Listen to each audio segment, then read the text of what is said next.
আমরা ডিসেম্বরেও যেতে চাই না। আমরা জনগণের দাবি বাস্তবায়নের জন্য আমরা চাই আরো এগিয়ে আসার জন্য সংস্কার, মূল সংস্কার বাস্তবায়ন করুন। বাজার ব্যবস্থা, কর, ভ্যাট, মানুষের জীবন নাকাল হয়ে গেছে, বিপর্যস্ত। এরকম একটা পরিস্থিতিতে সরকারের কোনো মূল যে সংস্কারগুলো আগে করা দরকার সেই সরকারের দিকে সেদিকে জনগণের দিকে কোনো নজর নাই। সম্পূর্ণরূপে ব্যর্থ হয়েছে 6 মাস। এছাড়াও মানুষের যাতে সামাজিক নৈরাজ্য, এটাও ব্যাপকভাবে বেড়ে গেছে। ডাকাতি, চুরি, ছিনতাই চলছে। ব্যবসায়িক সিন্ডিকেটরা অসম্ভব তৎপর হয়ে উঠেছে। কারণ আছে, কারণ একটাই, ফ্যাসিবাদী শক্তি আজও সমাজে, রাষ্ট্রে, পরিবারে সব জায়গায় বিদ্যমান। আজও সেটা কোনো সমাধান হয় নাই। প্রশাসনিক কর্মকর্তা থেকে শুরু করে প্রত্যেকেই যা যা স্ব অবস্থানে রয়ে গেছে। আজও কৃষকের দাবি আদায় হয় নাই, শ্রমিকের দাবি আদায় হয় নাই, ক্ষেত মজুরদের দাবি আদায় হয় নাই। মানুষ নানাভাবেই নিপীড়িত হচ্ছে। প্রায় 3 কোটি লোকের ঊর্ধ্বে মানুষ অর্ধ পেটে না খেয়ে আছে। বাজার সিন্ডিকেটের কারণে তাদের পরিবারে হাড়ি চলে না। এরকম একটা পরিস্থিতিতে প্রথমেই তারা পুষ্টিহীন জাতিতে পরিণত হচ্ছে। শেখ হাসিনার আমলে যে অবস্থা হয়েছিল জনগণের, এখনো ঠিক সেই অবস্থা, আরো খারাপ হয়েছে। এরকম অবস্থায় এমনিতেই ভোটের অধিকার নাই। সরকার বলে যে ডিসেম্বরে হয়তো সম্ভাব্য নির্বাচন হতে পারে। আমরা ডিসেম্বরেও যেতে চাই না। আমরা জনগণের দাবি বাস্তবায়নের জন্য আমরা চাই আরো এগিয়ে আসার জন্য সংস্কার, মূল সংস্কার বাস্তবায়ন করুন। না হলে জনগণ আবার রাজপথের লড়াইয়ে লাগবে। বিপ্লবী ওয়ার্কার্স পার্টি রাজপথের লড়াইয়ে আছে, আবারও লড়াই চলমান থাকবে। আপনারা জানেন, এরকম একটা অবস্থাতে তারা যে অবস্থা, জনগণের পেটে ক্ষুধায় তারা অস্থির। ওই সংস্কারের ট্যাবলেট গিলিয়ে কোন সংস্কারের বাস্তবায়ন হবে না।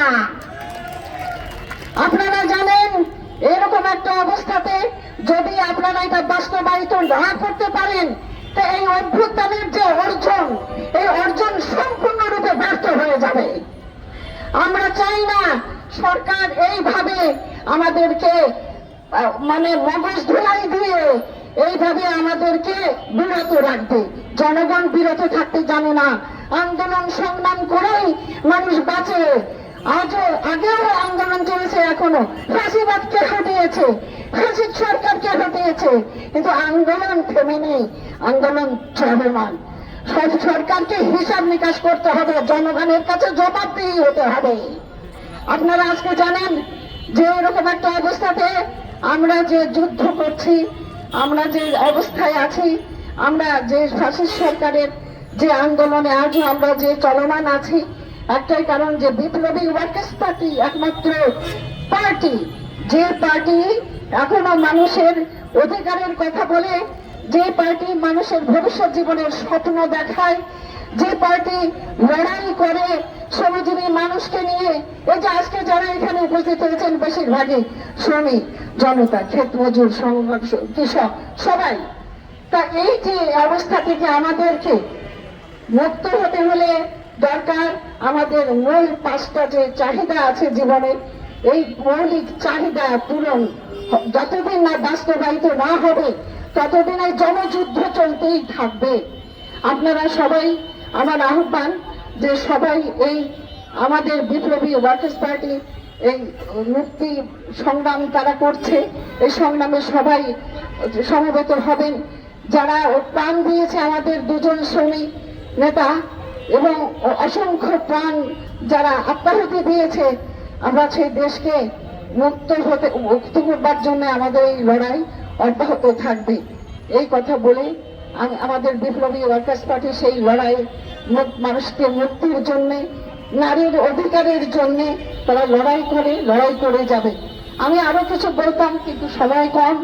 এখানে একটা কথা বলি, আমরা নারীদের কিছু দাবি নিয়ে একটা সংস্কার ওই পরিষদে বসছিলাম, কিন্তু সেখানে নারীদের প্রধান দুটি দাবি বাস্তবায়ন হয়নি। একটি হচ্ছে যৌন হয়রানি, ধর্ষণ, এবং আরেকটি হচ্ছে নারীদের যে মাতৃত্বকালীন ছুটি, সেই ছুটির সেটাও তারা এখনো সেগুলো নিয়ে কোনো কথা বলেনি।